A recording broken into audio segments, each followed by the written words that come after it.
The only thing worth saying is you are the dream, the dreamer, the storyteller, the stage, and the applause. There is nothing left to fix, nothing left to observe, there is only silence. You believe you are a person trying to fix his life, but you are only a dream trying to wake up inside itself. You want to know why? Because the human being lives as if he is broken, as if he is incomplete, as if there is a world outside that must be corrected so that he can finally rest. This is the great illusion. You are the dream, the dreamer, the storyteller, the stage, and the applause. There is no life happening to you are projecting it. There is no other person causing you suffering, you are narrating it. There is no enemy, obstacle, problem. It exists because the storyteller inside you keeps writing new chapters. There is no world separate from you. Your mind is a screen on which everything appears. You are playing all the roles: the hero, the villain, the spectator, the director, and the critic. Nothing is happening outside. Everything you think you are dealing with is arising within you. There is nothing left to fix, nothing left to observe. Why? Because the moment you try to fix, you strengthen the one thing that doesn't exist, the you who thinks he is broken.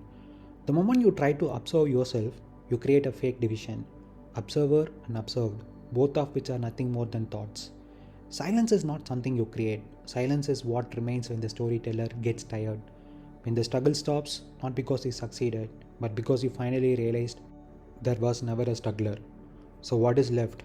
Nothing. And in that nothing, everything is resolved. The search ends, the noise collapses, the tension dissolves, the self evaporates, and what remains is the only thing that was ever true: silence. Not peaceful silence, not spiritual silence, not meditative silence, just the absence of the one who keeps asking questions. This applies to everything: every high, every low, every craving, every regret, every fear, every if only, every something is missing. Let's go one by one. Every applause, every hit of validation. That moment when someone praises you, notices you, desires you, you think it comes from outside, but the applause is generated inside you.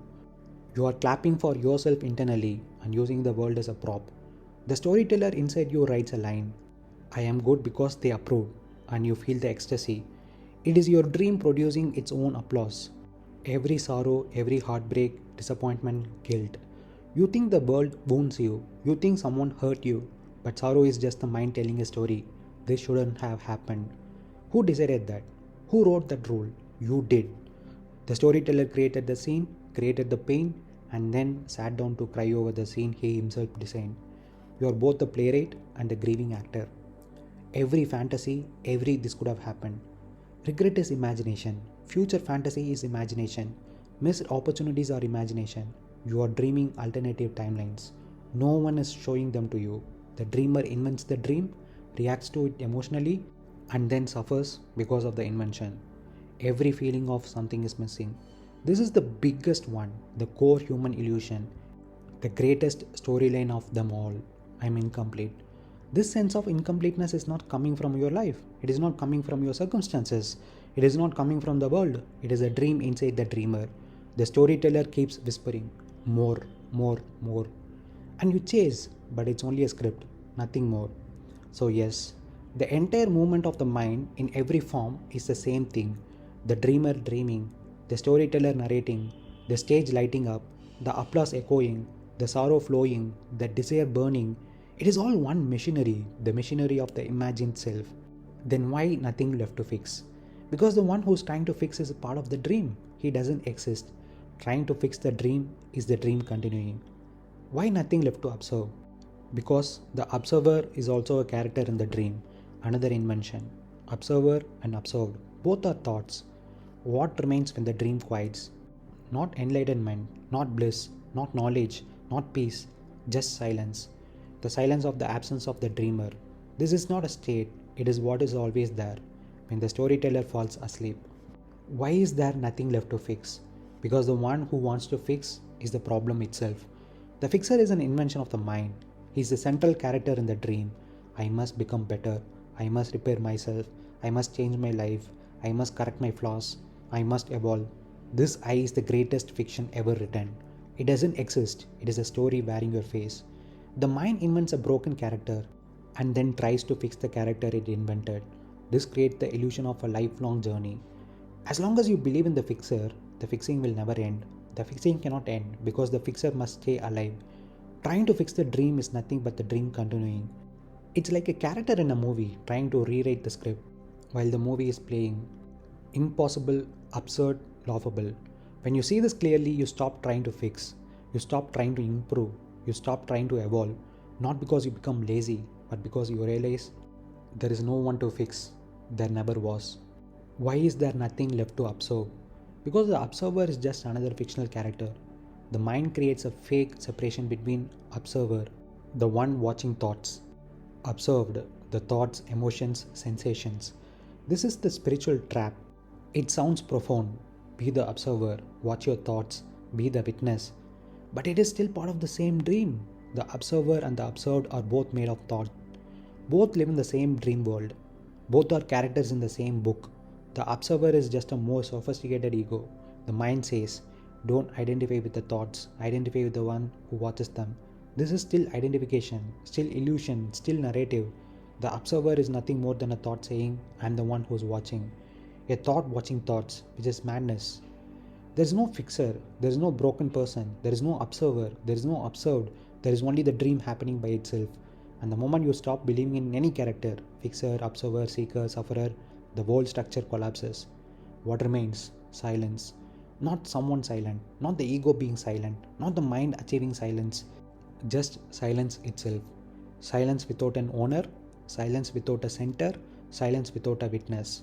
The very silence in which the entire dream rises and falls.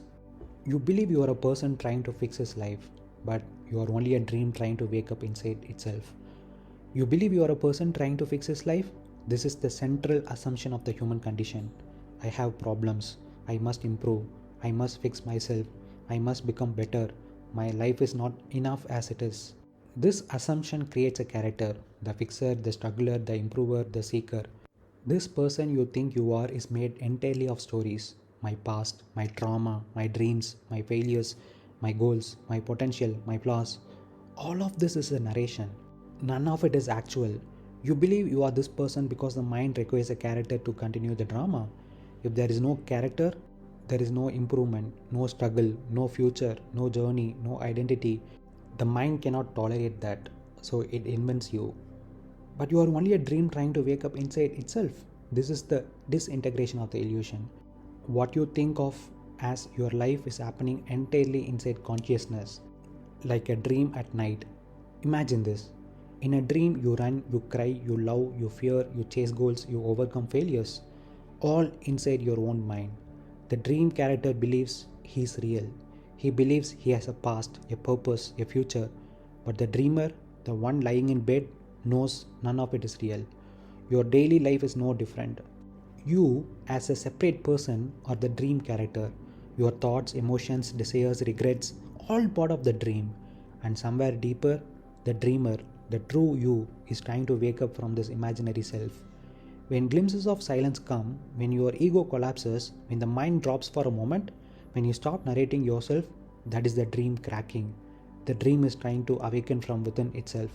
The dream character you think he is fixing his life, but the dreamer, the real you, sees there was never anything broken. Your problems are dreams. Your longing is a dream. Your improvement journey is a dream.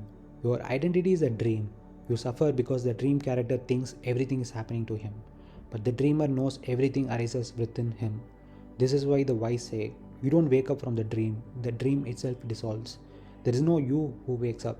The you was the dream. When this is seen fully and not intellectually, the fixer disappears, the struggler disappears, the seeker disappears, the story collapses, the tension evaporates, the mind stops narrating, the person dissolves. What remains is not a new version of you. What remains is that which was always here. Silence, being, the dreamer without the dream. The mind is an author. It does not know how not to write. It writes even when you sleep. It writes when you are speaking to me now. It writes in the form of fantasy, of romance, of tragedy, of fear, of ambition. The mind is an author. It does not know how to write. The mind is constantly producing stories. Not sometimes, not occasionally, constantly. It is a compulsive storyteller. It writes during waking, dreaming, talking, listening, eating, walking, falling in love, feeling fear, imagining your future, remembering your past. It never stops writing. The mind does not experience life, it interprets life. It writes a script about everything, and you mistake the script for reality. It writes even when you sleep. Dreams are the purest example. You are lying on a bed doing nothing, but the mind creates entire worlds: oceans, cities, people, lovers, enemies, moments, dangers, victories. It writes a movie, gives you a role, and you believe it completely. This is exactly what it does in the waking state too. You think waking life is different from dreaming, but it is the same author, the same pen, the same storyteller. It writes even when you are speaking to me now.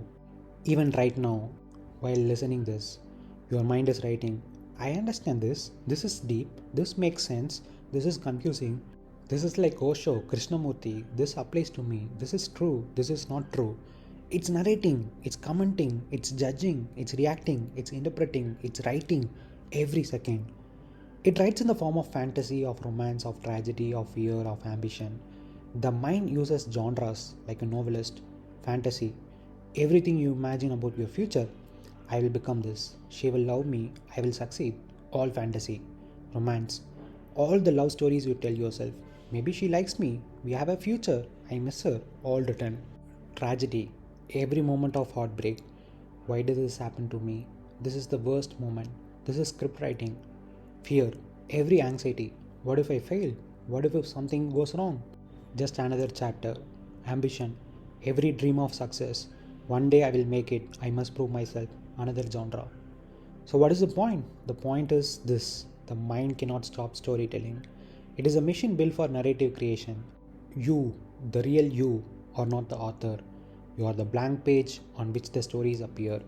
The stories are loud, the page is silent. When you identify with the story, there is suffering. When you realize you are the page, there is silence. So, what I'm trying to say, I'm not criticizing the mind. I'm telling you, don't fight the author. Don't improve the author. Don't silence the author. Just stop believing the story. The stories will continue, but the grip will end. You will remain untouched, like the screen remains untouched, despite all the movies projected on it. So you are not the character, you are not the struggler, you are not the one trying to fix his life. You are the dream, the dreamer, the storyteller, the stage, and the applause.